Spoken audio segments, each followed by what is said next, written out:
High everyone, welcome to my channel Salma blogging and cooking. আশা করছি আপনারা সকলে ভালো আছেন, আমিও ভালো আছি।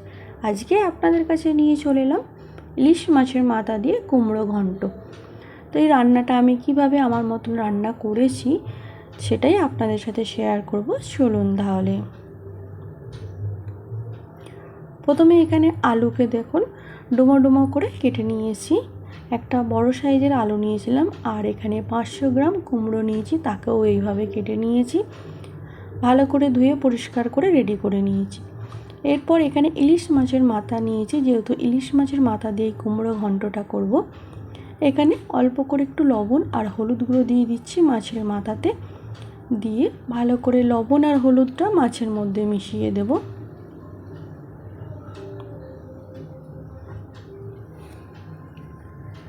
ভালোভাবে মাখানো হয়ে গেলে এবার রান্নাটা কিভাবে করব সেটা আপনাদের দেখাই। চলুন তাহলে। প্রথমে ওভেনেতে একটা প্যান বসিয়ে দিয়েছি, তার মধ্যে 1 থেকে 1.5 চামচের মতন সরিষার তেল দিয়েছি, আর আগে থেকে যে মেখে রাখা ইলিশ মাছের মাথাটা ছিল সেটা ভাজতে দিয়ে দিয়েছি। এক পিঠটা যখন ভাজা হয়ে গেছে, উল্টো পিঠটাকেও ভালো করে নাড়াচাড়া করে ভেজে নিচ্ছি। আর রান্নাটা সরষের তেল দিয়ে রান্নাটা করবেন, তাহলে খুবই সুন্দর খেতে হয়। তো এইভাবে মাছের মাথাটা ভাজা হয়ে যাবার পর আমি মাছের মাথাটাকে একটা প্লেটে তুলে নিয়েছি। এবার ওই তেলেতেই রান্না করব যেহেতু, সেই জন্য এখানে 2টো তেজপাতা দিয়ে দিলাম, 2টো শুকনো লঙ্কা দিয়ে দিলাম, আর সাথে এখানে 1 চামচের মতন 5 ফোড়ন দিয়ে দিলাম, যার মধ্যে গোটা জিরে আছে, কালো জিরে আছে, মৌরি আছে, মেথি আছে, সব রকম মিক্স করা আছে। দিয়ে হালকা করে ফোড়ন দিয়ে ভালো করে বেশ ভাজা ভাজা মতন করে নিলাম। তারপর এখানে আমি একটা গোটা পেঁয়াজকে কুচি করে কেটে রেখেছিলাম, সেটা দিয়ে দিলাম। দিয়ে তেলের মধ্যে অনবরত নাড়াচাড়া করে একটু হালকা ভাজা মতন করে নেব পেঁয়াজটাকে।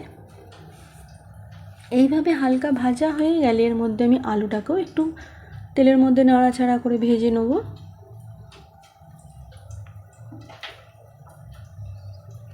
আলুটা যখন হালকা ভাজা হয়ে যাবে, তার মধ্যে কুমড়োটাও দিয়ে দেবো ভাজার জন্য। দিয়ে এইভাবে একটু নাড়াচাড়া করে হালকা ভেজে নেবো, খুব একটা বেশি কড়া করে ভাজবো না, হালকা জাস্ট তেলের মধ্যে দুবার একবার এইভাবে নাড়াচাড়া করে নেবো। এরপর এখানে মশলা দিয়ে দেবো, স্বাদ অনুযায়ী লবণ দিয়ে দিচ্ছি।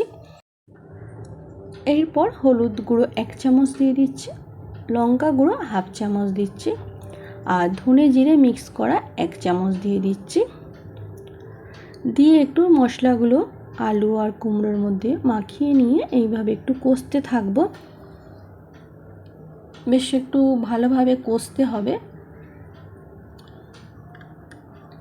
তো আজকে আমার চ্যানেলে যারা নতুন এসেছেন, এই ভিডিও দেখছেন, ভিডিওটি ভালো লেগে থাকলে আমার চ্যানেলটা সাবস্ক্রাইব করবেন আর নোটিফিকেশানটা অন রাখবেন। আমি যখনই কোনো ভিডিও আপলোড করি না কেন আপনাদের কাছে নোটিফিকেশান পৌঁছে যাবে। ছোট্ট একটা লাইক করবেন, কমেন্ট শেয়ার করতে ভুলবেন না, পারলে ফ্রেন্ড ফ্যামিলির মধ্যে শেয়ার করবেন। তো এখানে দেখতেই পাচ্ছেন আমি অনবরত নাড়াচাড়া করে কুমড়ো আর আলুটাকে ভালো করে কষে নিচ্ছি, যাতে কুমড়োরও কোনো কাঁচা গন্ধ না বেরোয়, আলুরও কোনো রকম কাঁচা গন্ধ না বেরোয়। এইভাবে কষা হয়ে যাবার পর এখানে আমি হালকা উষ্ণ গরম জল দিয়ে দিচ্ছি, প্রায় 1 গ্লাসের মতন, দিয়ে রান্না হতে দেব। এরপর এখানে আমি মাছের মাথাটা দিয়ে দেবো। তো মাছের মাথাটা এই সময় দিয়ে দিলে তাহলে কী হবে, তরকারি বা ঘন্টর টেস্টটা খুবই ভালো হবে। যখন এইভাবে ফুটে আসবে তখনই মাছটা দিয়ে দেব, দিয়ে 5 থেকে 7 মিনিটের জন্য রান্না হতে দেব। ঢাকা দিয়ে রেখে দিচ্ছি, 5 থেকে 7 মিনিট পর ফিরে আসছি।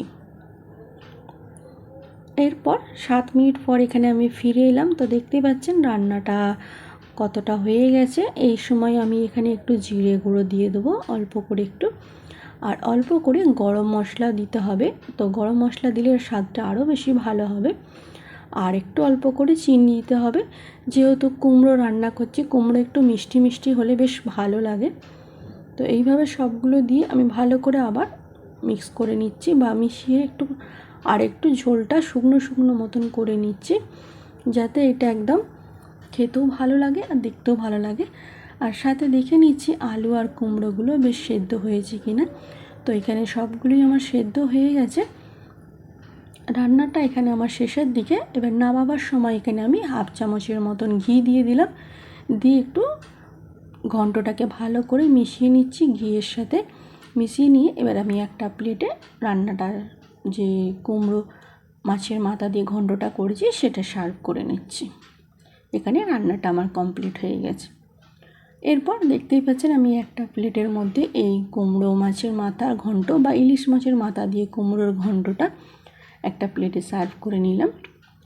গরম ভাতের সাথে জাস্ট ফাটাফাটি, খেতে দারুণ লাগবে। আপনারা একবার অতি অবশ্যই এইভাবে বানিয়ে দেখবেন, খুবই খেতে ভালো লাগে।